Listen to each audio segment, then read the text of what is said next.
வணக்கம், இது உங்கள் பிரம்மம் சேனல். நம்ம இன்றைக்கி மணி பிளான்ட்டை பற்றி பார்ப்போம்.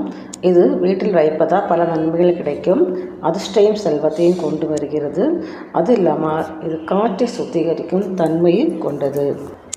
அதேபோல் தென்கிழக்கு திசையில் வைப்பதால் அதிகம் பாசிட்டிவ் எனர்ஜி கிடைக்கும்.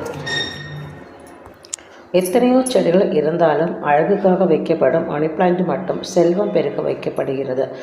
மணி என்ற பெயரில் இந்த செடியை அழைக்கும் செய்கிறார்கள். இப்போதெல்லாம் சிக்கனத்திலும் இந்த வாஸ்து செடிகள் வைக்கப்படுகின்றன. இதிலும் மணி பிளான்ட் பூஜையில் வைத்து வளர்ப்பது பல மடங்கு அதிகமான பலன்கள் கிடைக்கும். வெள்ளிக்கிழமையில் மணி பிளான்ட் செடியை வெட்டக்கூடாது. அதே மாதிரி இது யாருக்கும் தானமாகவோ அன்பளிப்பாகவோ கொடுக்கக்கூடாது. கொடுத்தால் தன் வீட்டு அதிர்ஷ்டத்தையும் சேர்த்து தந்து விடுவது போல இருக்கும். மேற்கு மற்றும் கிழக்கு திசையில் வைக்கக்கூடாது. இது அசுபமாக கருதப்படுகிறது. உங்கள் வீட்டில் இந்த செடி இருந்தால் சொல்லுங்கள், கமெண்ட் பண்ணுங்கள். இது யாரும் தரமாட்டாங்க. ஸோ யாருக்கும் தெரியாமல் நீங்கள் எடுத்துகிட்டு வந்துடுங்க. நான் அதே மாதிரி தான் பண்ணேன். ஆனால் பரவாயில்ல, நல்லா தான் இருக்குது. தேங்க்யூ. எங்கள் சேனலுக்கு சப்போர்ட் பண்ணுங்கள், லைக் பண்ணுங்கள், ஷேர் பண்ணுங்கள்.